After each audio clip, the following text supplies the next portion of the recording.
하나님 말씀 보겠습니다. 로마서 14장 22절에서 23절입니다. 같이 읽겠습니다.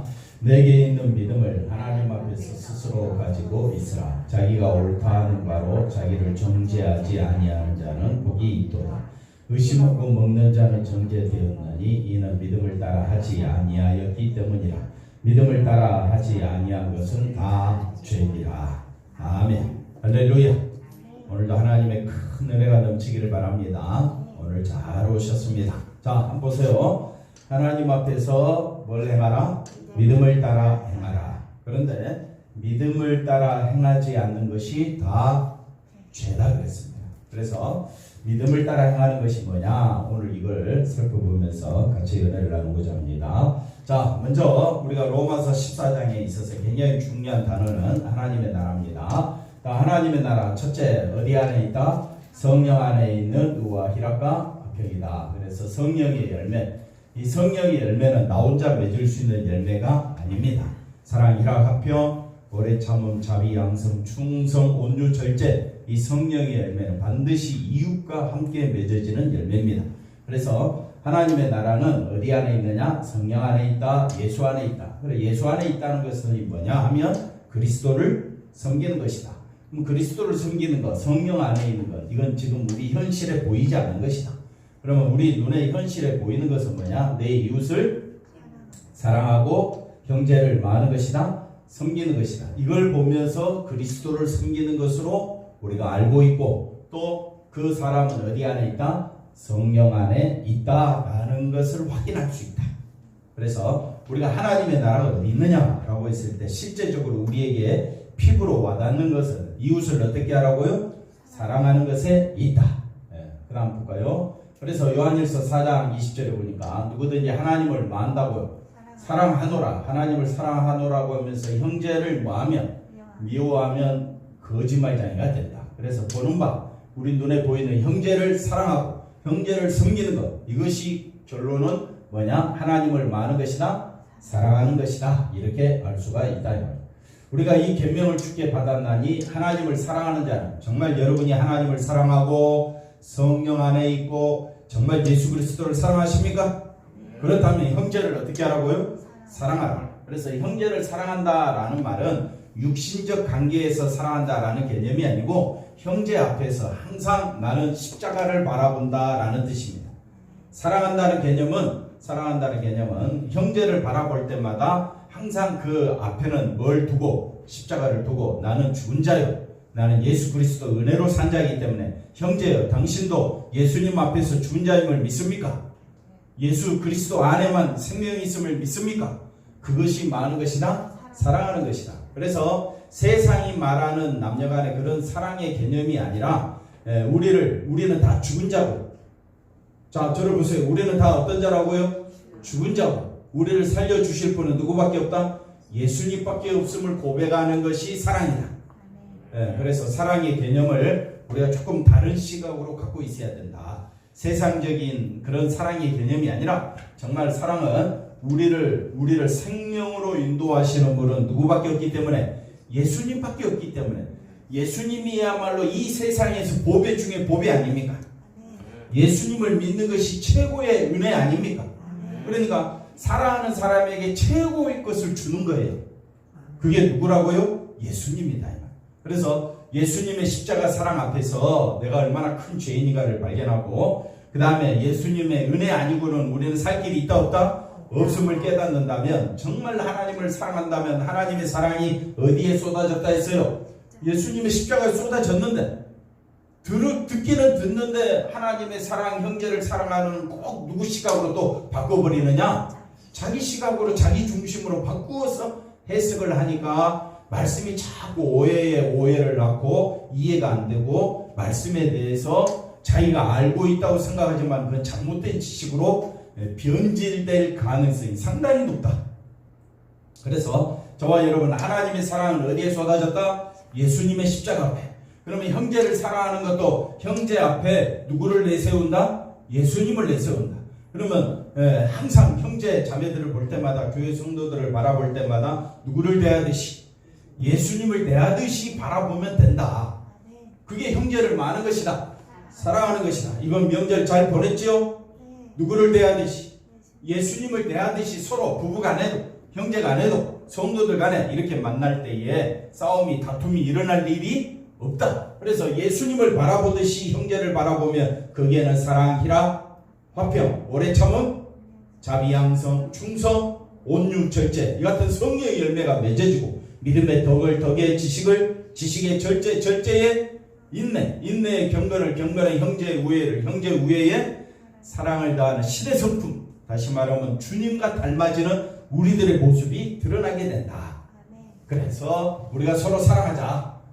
그래서 형제를 사랑함으로 어디에서 형제를 사랑한다라는 말은 항상 누구를 높이니까 예수님을 높이는 자는 어디에서 사망에서 옮겨 생명으로 들어가는 줄을 알거니와 사랑하지 아니하는 자는 어디에 예수님을 높이지 않는 자는 천국에 합당하지가 않다. 그래서 많은 사람들이 나더러 주여 주여 주님을 외치지만은 누구 중심으로 대하니까 자기 중심으로 아무리 선지자 노릇하고 권능을 행하고 귀신을 쫓아내도 예수님을 높이지 아니하고 누구를 높이는 거는 자기를 높이는 것은 천국에 합당하지 않다. 그래서 불법을 행하는 자들아 나는 너희를 도무지 알지 못한다. 주님이 그렇게 말씀하시는 겁니다. 그 형제를 미워하는 자마다 많은 자다. 결론은 살인하는 자니 살인하는 자마다 영생이 그 속에 거하지 아니하는 것을 너희가 아는 바라. 그래서 우리가 사랑 교회에서 사랑하면 항상 머릿속에 뭐가 떠올라야 되느냐? 십자가 사랑이 떠올라야 돼. 사랑 그랬을 때 우리가 하나님 왜 나를 사랑해 주지 않습니까? 왜? 내가 어려움을 당할 때 힘들 때 고통스러울 때 우리는 나를 도와주는 것이 사랑이라고 이야기하는데 그건 세상이 말하는 사랑이고요. 성경이 말하는 사랑은 한번 더 합시다. 하나님은 이미 사랑을 다 부어주셨습니다. 어디 안에서? 예수 십자가 안에서.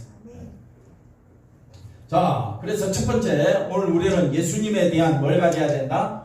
확신을 가져야 된다. 그래서 로마서 8장 38절 내가 뭐 한다고요? 확신한다. 그게 뭘 확신하느냐? 사망, 생명, 천사, 권세자들, 현재일이나 장래일이나 능력이나 39절에 또 품이나 기품이나 다른 어떤 피조물이라도 우리를 잘 보십시오. 우리 주 그리스도 예수 안에 있는 하나님의 사랑에서 끊을 수 없다. 그러니까 뭘 확신하느냐? 예수 안에 있는 것. 예수 안에 있는 하나님의 사랑이 얼마나 위대한가. 하나님의 사랑이 얼마나 위대하느냐. 이걸 지금 말해주고 있는데 하나님의 사랑이 얼마나 위대하느냐. 근데 이게 하나님의 사랑이 어디 안에 있다? 예수 안에 있다. 이걸 확신하는 거예요. 그러니까 믿음의 확신. 그 다음에 예수 그리스도에 대한 확신. 사랑 이야기할 때 하나님의 사랑 어디 안에 있다? 예수 안에 있다. 우리가 당신 믿음이 있습니까? 하나님을 믿습니까? 했을 때 하나님의 사랑이 어디 안에? 예수 안에 있다. 이걸 확신하는 것을 믿음이라고 이야기하지. 내게 뭐 성령이 갑자기 역사에서 부들부들 떨리거나 뭐 방언을 하거나 뭐 큰 능력을 행한다. 그걸 하나님의 사랑이라고 말하면 안 됩니다. 성령이 그렇게도 역사하실 수도 있지만 그렇게 처음 했다고 해서 안 믿는 사람도 그런 체험하는 사람도 있는데 그렇잖아요. 그러니까 우리가 확신, 믿음 한번 따라합시다. 믿음과 확신은 나에게 있지 아니하고 어디 안에 있다? 예수 안에 있다. 그러니까 우리가 믿고 확신하는 것은 예수님을 말하는 거지. 나를 가리키는 말이 아니다. 이거 분명히 하셔야 됩니다. 그래서 그리스도가 누구신지 우리가 확신하고 믿음은 뭐라고 이야기해요? 그리스도가 누구신지 하나님의 나라가 뭔지 이걸 우리가 확신해야 될 거 아니에요? 그래서 내 마음 깊이 새겨주고 그분에 대한 절대적인 믿음, 나를 향한 믿음이 아니라 오직 누구만 바라보자. 대답 좀 해주세요. 누구? 예수님이 누구신지 그걸 내 속에 자리할 때 그것을 뭐라고 이야기한다? 확신이라고 이야기한다.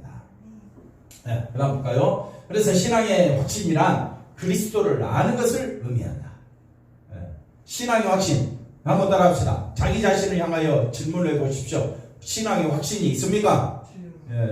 자, 저 뒤에 자기 자신을 향하여 질문을 해보십시오. 신앙의 확신이 있습니까? 네. 있어요? 어디 있어요? 나를 살려주셨어요.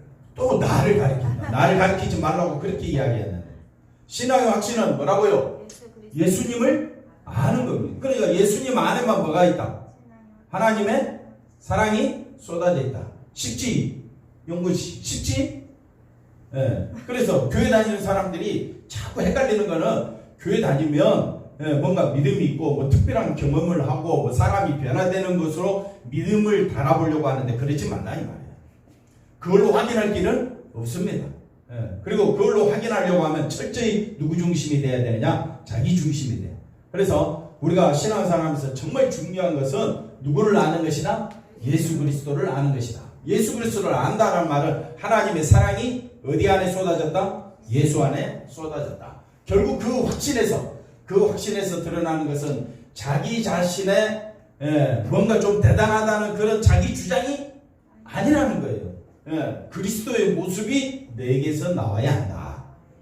나는 하나님의 은혜 안에서 생명 얻은 자입니다. 그런 자는, 믿음 있는 자는, 확신하는 자는 누구만 나와야 돼? 내게서 예수님이 나와야 돼.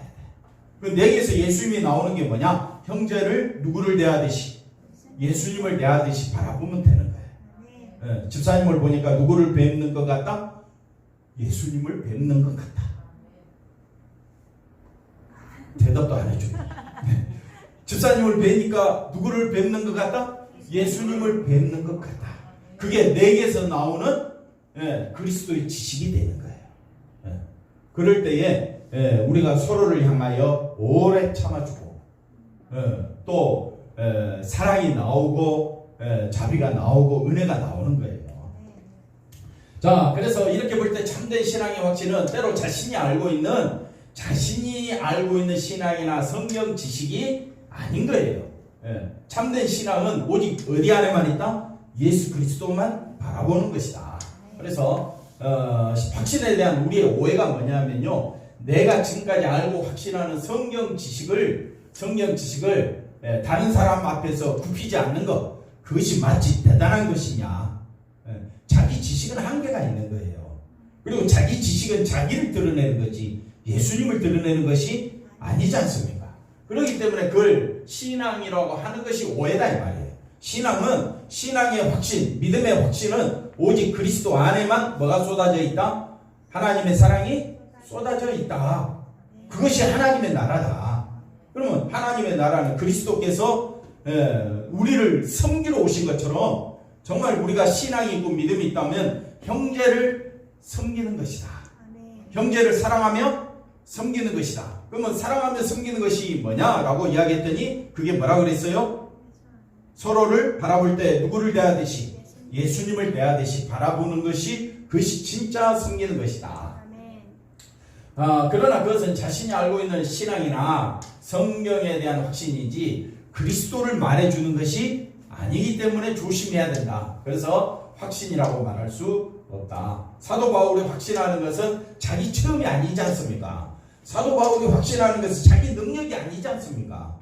사도 바울이 오직 확신하고 있는 건 누구밖에 없다고요? 예수님밖에 없다고요. 그러므로 저와 여러분이 믿음이 있다라고 하면 누구만 드러내야 됩니까? 예수님만 드러내야 된다. 그래서 그것이 그리스도의 몸을 세우는 것이고 그리스도를 증거하는 것이기 때문에, 그리스도의 몸을 세우고 그리스도를 증거하는 것이기 때문에 그것이 바울의 확신이다. 그 확신 아래서 바울은 자기가 갖고 있는 자유, 신학 또는 성경 지식 얼마든지 말할 수 있었다? 양보할 수 있었다.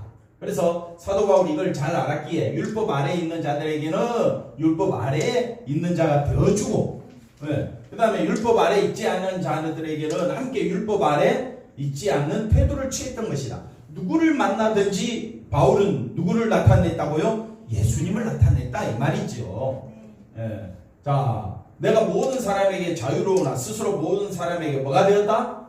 왜 종이 되었느냐? 섬기기 위하여, 그리스도를 드러내기 위하여. 그래서 20절에 보시면 유대인에게 또는 율법 아래에 있는 자들에게, 그 다음 넘어가 볼까요? 21절에 지난주 말씀드렸습니다. 이렇게 바울이 사람들 앞에서 자신이 줏대 없이 행하는 그것이 아니라 바울의 신앙의 확신은 누구밖에 없었어요? 예수님이. 그러니까 집사님에게 예수님을 드러내는 방법은 집사님에게 내 모습을 그대로 내 모습을 드러내는 것이 아니라 예수님을 바라보듯이 바라보는 거예요. 그러니까 사람마다 바라보는 환경이 다 다를 수밖에 없죠. 누구를 대하듯이, 모든 사람을 예수님 대하듯이 바라보다 보니까 그런 말씀을 우리에게 해주고 있습니다. 자, 그 다음 넘어가 볼까요? 그래서 우리의 확신이 뭐가 돼야 되느냐면요. 자, 이사야 40장에 보니까 외치는 자의 소리를 이르되 너희는 광야에서 여호와의 길을 예비하라. 여호와의 길, 하나님의 대로를, 이게 우리가 해야 될 일이에요. 그러니까 우리가 해야 될 일은 여호와의 길이고 하나님의 대로란 말입니다. 그러니까 항상 우리가 내가 사는 목적이 예수님을 드러내는 데 있는 거예요. 예수님. 그래서 4절 말씀 볼까요? 골짜기마다 도두어지고, 그 다음에 5절에 보십시다. 5절에 보니까 여호와의 뭐가 나타난다고요? 영광이 나타나고.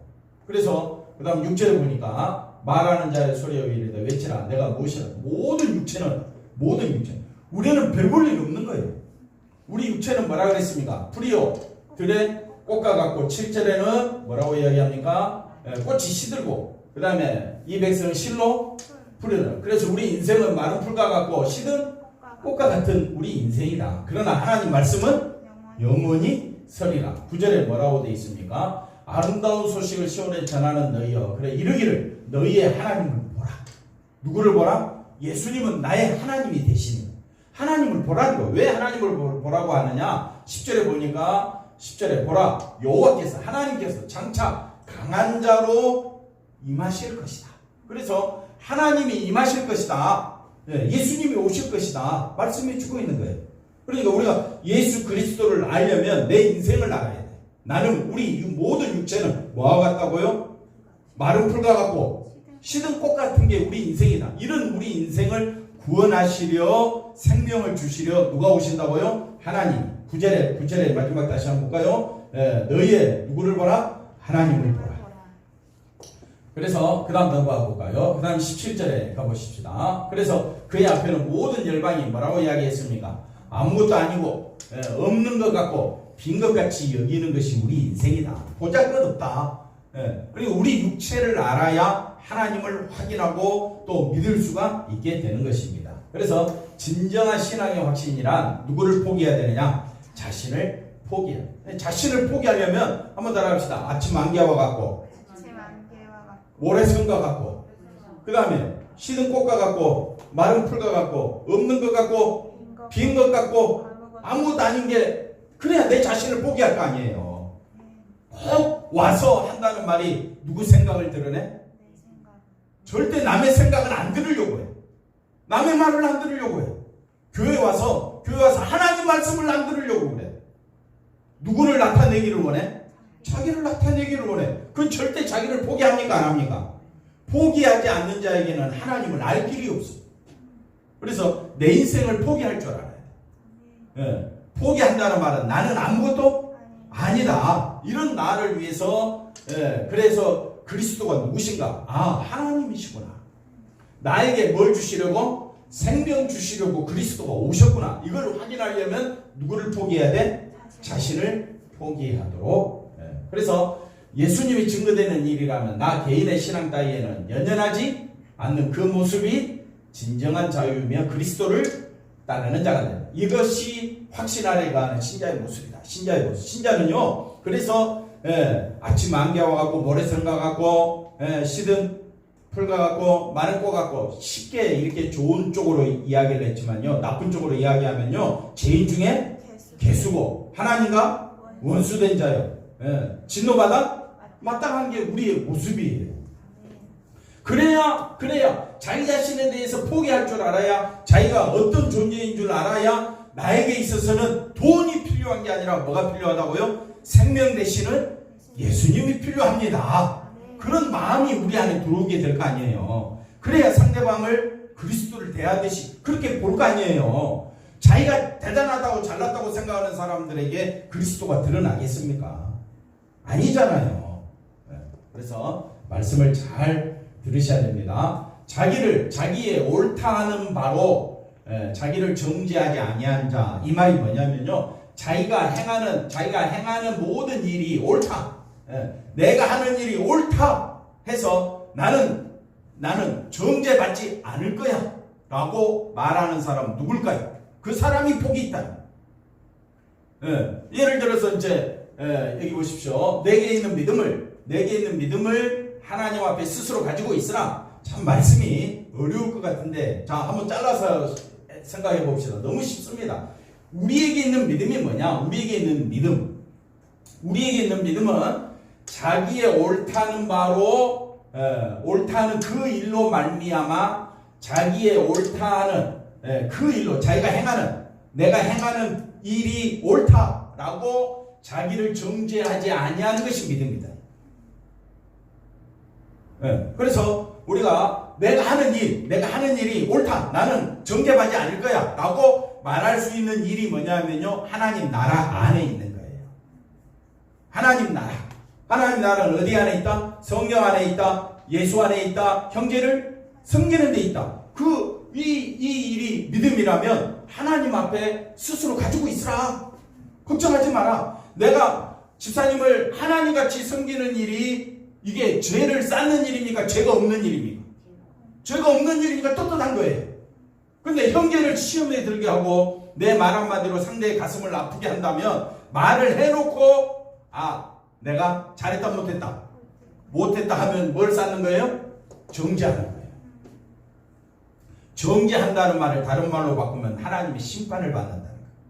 그러니까 우리가 행하는 모든 일들이 누구를 드러내야 되느냐? 예수님을 섬기는 일이 되지 않는다면 정죄받는 거예요. 형제를 거리끼게 하는 거예요. 그래서 우리가 내 삶 속에서 내가 하는 모든 일, 옳다 하는 말, 자기가 행하는 일이 옳다 하는 그 모든 일들이 나는 기쁨이야. 예를 들어서 그렇다면 부부싸움 하는 것이 기쁨입니까? 자랑입니까? 부부싸움 하는 게 자랑입니까? 기쁨입니까?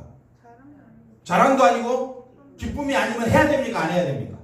안 해야지요. 만약 행하면 정죄받는 거예요. 내가 신앙생활 하는데 내 지식으로 내가 알고 있는 상식으로 막 끌고 나가는 게 그게 옳은 일입니까? 그건 자기 스스로 옳다고 여겨질지 몰라도 다른 사람에게 불편함을 끼친다면 하지 말라 그랬잖아요. 거리끼는 일은 안 하는 것이 아름다운 일이라 그랬잖아요. 그러니까 우리가 행하는 모든 일에 있어서 정죄받지 아니하고 심판받지 아니하는 자가 누구냐? 그 사람이 진짜 믿음 있는 사람입니다. 말씀이 좀 어렵지요? 그래서 밴드나 유튜브를 통해서 또 들으셔야 돼요. 이 말씀을 이해하려면 그 다음에 또 볼까요? 그래서 내게 있는 믿음을 하나님 앞에 스스로 가지고 있으라 라는 말은 음식의 문제, 날의 문제로 형제를 마으면 거리끼게 하거나 하나님의 사업이 뭡니까? 화평의 일과 서로 화평의 일도 십자가고 덕을 세우는 일도 뭐라 그랬어요? 십자가라고 지난주에 말씀드렸잖아요. 그러니까 화평의 일과 덕을 세우는 일, 하나님의 사업을 이거를 무너뜨리게 하지 않는 것, 이것이 진짜 믿음을 가지고 사는 것이다. 그러니까 믿음을 가지고 사는 자, 정죄받지 않는 일은 항상 뭐를 나타내는 것이다? 십자가 사랑을 나타내는 것이다. 먹는 문제도 일하는 것도 사는 문제도 그래서 살든지 죽든지 누구를 위하여? 예수님을 위하여. 그래서 내가 말하는 걸로 인하여 상대방을 아프게 하고 십자가를 나타내지 않는다면 그건 정죄받는 거예요. 성경은 그렇게 표현해요. 그래서 그 다음 말씀 볼까요? 내가 옳다고 확신하는 것으로 인해서 믿음이 약한 형제들을 어떻게 하거나 거리끼게 하거나 마음을 상하게 한다면 그것은 결국 자신에 대한 하나님의 심판을 쌓아가는 것이다. 정죄받는 것이다. 믿음이 약한 형제 앞에서 나는 주를 위하여 뭐든지 하니까 제사 음식도 먹겠다. 나는 자기가 신앙 상식적인 것을 가지고 형제를 아프게 한다면 그건 차라리 안 하는 게 낫다 이 말이에요. 그래서 신앙생활은 처음부터 끝까지 나를 위한 것이 신앙생활이 아닙니다. 누구를 위한 것이 돼야 됩니까? 주님을 위한 것이 신앙생활이잖아요. 그러면 주님을 위한 것이 주님이 보입니까? 안 보인다 그랬잖아요. 성령 안에 있는 게 확인할 수 있나요? 모른다 그랬습니다. 성령 안에 있는지, 그 사람이 성령 안에 있는지 주님을 섬기고 있는지 어찌 알겠어요. 근데 그걸 확인할 수 있는 길이 뭐냐? 형제를 많은 것이 사랑하는 것이. 그걸 딱 보니까 아, 저분은 정말 하나님을 사랑하고 하나님을 섬기는 자구나 알 수 있다 이 말이에요. 그러면 여러분은 하나님을 사랑하고 성령 안에 있고 그리스도를 섬기는 자라면 형제를 뭐 해야 된다 그랬어요? 사랑해야 된다 그랬잖아요. 형제를 사랑하는 것이 뭐라고 그랬습니까? 형제를 누구를 대하듯이? 예수님을 대하듯이 바라보느냐. 지금의 기독교가 그러고 있느냐 이 말이에요. 지금의 기독교를 보면 다 자기 신앙이 중요하고 자기 집안이 중요하고 자기가 복받는 것을 중요하지 자기를 통해서 예수 그리스도가 나타나는 것에 초점을 두고 살아가는 것이 아니잖아요. 그러니까 기독교가 문제가 생기는 거예요. 우리가 정말 신앙인의 사람이라면 내게서 누가 나와야 한다? 그런데 나조차도 내 강팍함과 내 완악함이 나오지. 내게 있는 것은 악독과 탐욕과 죄의 성품이 가득한데 그래서 우리는 끊임없이 기도해야 되는 거예요. 내게서는 선한 것이 없다. 그래서 자기를 포기할 줄 알아야 돼. 아, 내게는 선한 것이 없구나.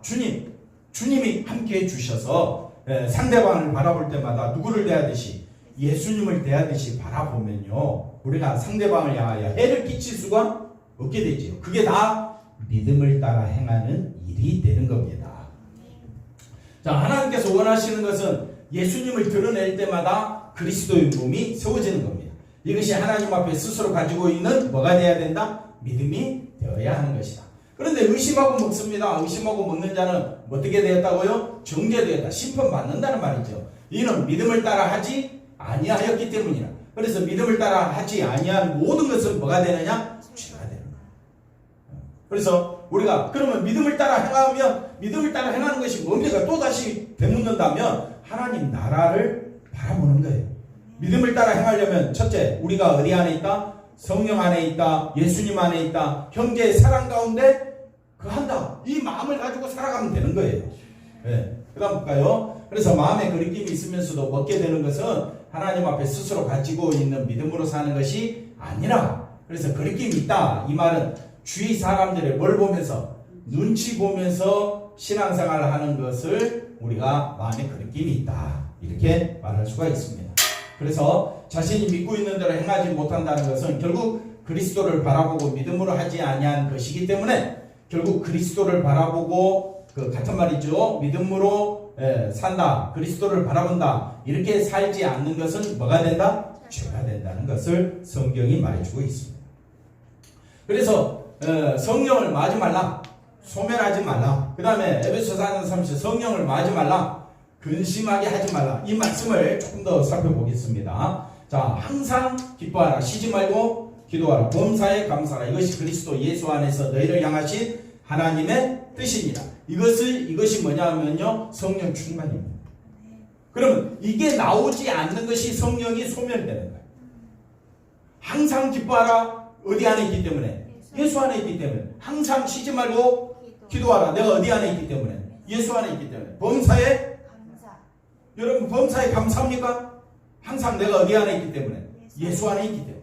이것이 앞에 거 다시 보시면 그래서 성령을 소멸한다. 이 말은 앞에 거 다시 보시면 성령을 소멸한다는 말은 성령을 소멸한다. 이 말씀이 바로 앞에 있잖아요. 그러니까 우리가 내 삶 속에 예수님이 중심이 되지 않는다면 그건 성령을 마는 것이다. 소멸하는 것이다. 그러면 하나님의 성령을 마지 말라.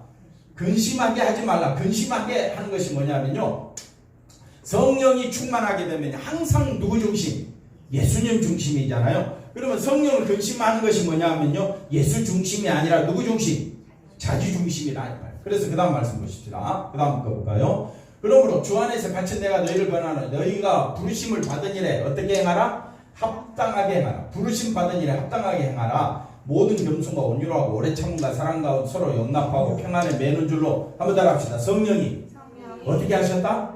하나 되. 그러면 저와 여러분이 하나 되려면 항상 기뻐하라. 쉬지 말고 기도하라. 범사에 감사하라. 이는 너희를 향하신 예수 그리스도 안에 있는 하나님의 뜻이니라. 그러니까 항상 예수님을 높일 때에 성령이 저와 여러분을 하나 되게 하는 거예요. 누구를 높일 때? 예수님을 높일 때. 그러니까 우리가 서로를 바라볼 때 누구를 대하듯이 예수님 대하듯이 항상 그 사람에게 맞추고 그 사람 중심으로 우리가 서로 바라보는 훈련이 되어 있을 때 우리는 예수 안에서 하나가 되는데, 그 사람을 밑으로 보고 나는 더 많이 가졌고 더 많이 배웠고 더 많이 나는 세상의 축복을 받았어, 너는 뭐 했어? 라고 이렇게 상대방을 비판하거나 상대방을 무시하면요, 하나가 되겠습니까? 하나가 될 수가 없지요. 그러니까 하나가 되게 하신 것을 뭐라 그랬습니까? 힘써 지키라고 했는데 자기를 드러내면 성령이 근심한다. 그게 성령이 소멸되는 것이다, 이렇게 볼 수가 있습니다. 그래서 성령의 역사를 간단하게 말하면 신자에게 임자에 함께 하신다. 인간에게 쫓겨나는 그는 소멸된다 해서 내가 성령을 없애버린다, 그런 의미가 아닙니다. 그 다음 볼까요? 성령은 하나님의 뜻이 이루어지도록 역사하고 육신의 유일한 예한 역사가 소멸되는 것이다. 그래서 주야 주여 외치지만은 결국 누구를 위한 역사이기 때문에 성령의 역사를 자기를 위한 역사로 바꾸어 버리면 주님은 나는 너희와 도무지 상관이 없다, 불법을 행하는 자들아 내게서 떠나가라, 그렇게 말한다.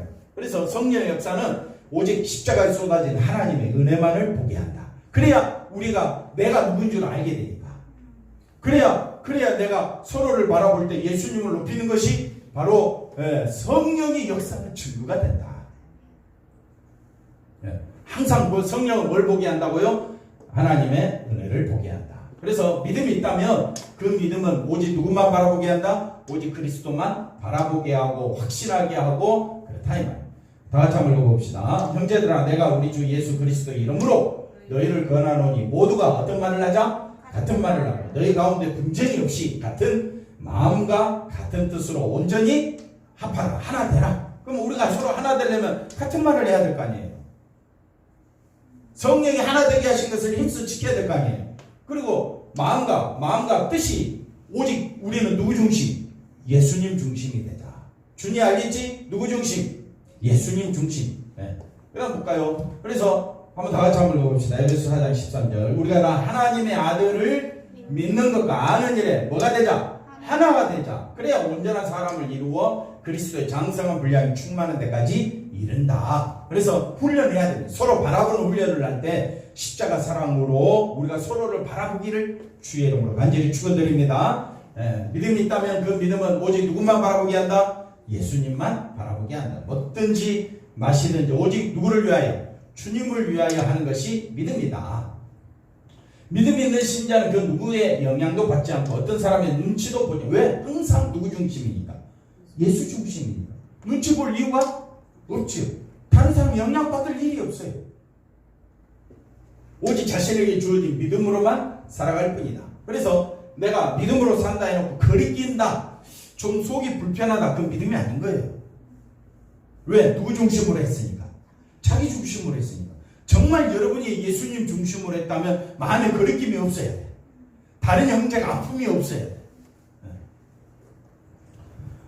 왜냐하면 믿음은 나를 위해 사는 것이 아니라 누구를 위해서? 주님을 위해 살도록 하기 때문이다. 결국 믿음이란 누구를 위해서 사느냐? 주님을 위해서 사십니까? 그러면 서로를 바라볼 때 누구를 대하듯이? 예수님 대하듯이 바라보자. 따라서 음식의 문제로 싸우거나 다툰다면 내가 알고 있는 것이 옳은 것이니까 내 말대로 해야 믿음 있는 것으로 여긴다면 오히려 그것이 스스로 뭘 쌓는다? 심판을 받고 정죄받는 것에 지나지 않음을 알아야 된다. 자, 그 다음 넘어가 볼까요? 그래서 결론, 신자는 그리스도 때문에 사는 자다. 신자는 누구 때문에 사는 자다? 예수님 때문에. 하나님을 기쁘시게 하는 것이 뭐라고 그랬습니까? 믿음이잖아요. 믿음. 하나님을 기쁘시게 하는 것은 믿음이라면 그 믿음이 뭐냐? 하나님께 나아가는 자는 반드시 첫 번째 그가 계신 것과 그리고 또한 자기를 찾는 자들에게 뭘 주신다? 상 주신다. 그럼 이게 뭐냐? 좀 더 설명해 볼까요? 그래서 하나님이 첫째, 하나님이 계신다라는 말은 반드시 뭐가 있다? 심판이 있음을 믿는 것입니다. 이게 이제 유다서에 나오는 에녹의 삶입니다. 그래서 15절 가볼까요? 에녹이 어떻게 살았느냐? 무사람을 심판하사 모든 경건하지 않는 자가 경건하지 않게 행한 모든 경건하지 않는 일과 또 경건하지 않는 죄인들이 주를 거슬한 모든 완악한 말로 말미암아 그들을 만다? 정죄, 심판. 반드시 심판이 있음을 믿는 것이 바로 하나님이 계신 것을 믿는 겁니다. 하나님이 계심을 믿습니까? 그럼 하나님 반드시 우리를 만다? 심판한다. 근데 그 심판에서 벗어날 수 있는 유일한 길은 예수님만 바라보는 겁니다. 그럼 우리는 어떻게 살아야 되겠어요? 예수님만 바라봐야죠. 왜 예수님을 바라보는? 그 하나님의 무슨 심판이 있기 때문에 그렇습니다. 그 다음에 하나님이 주시는 상은 뭡니까? 생명입니다. 죽음을 보지 않고 하늘로 옮기는 에녹의 삶, 부럽지. 그러나 우리도 하늘의 생명이란 귀한 상을 어디 안에서 받느냐? 예수 안에서. 예수 안에 하나님의 사랑이 쏟아졌고 하나님의 생명은 하나님 속에 감춰져 있어. 그러니까 우리가 에녹도 생명이고 상이 생명이고 우리도 상이 뭐냐? 하늘의 생명이에요. 이 하늘의 생명이 어디 안에 있다고요? 예수 안에 있다. 그럼 우리는 누구만 바라봐야 되겠습니까? 예수님만 바라봐야죠. 우리가 신자라면 모든 관심은 우리가 정말 신자고 믿음이 있다면 누구만 바라봐야 된다? 그리스도만 바라봐야 한다. 무엇을 하든 그리스도의 은혜와 사랑을 증거할 수 있는 증인의 삶으로 살아가시기를 주의 이름으로 간절히 축원드립니다. 기도하겠습니다. 하나님 감사합니다. 주님만 높이는 우리 모두가 되게 하여 주시옵소서. 예수님의 이름으로 기도하옵나이다.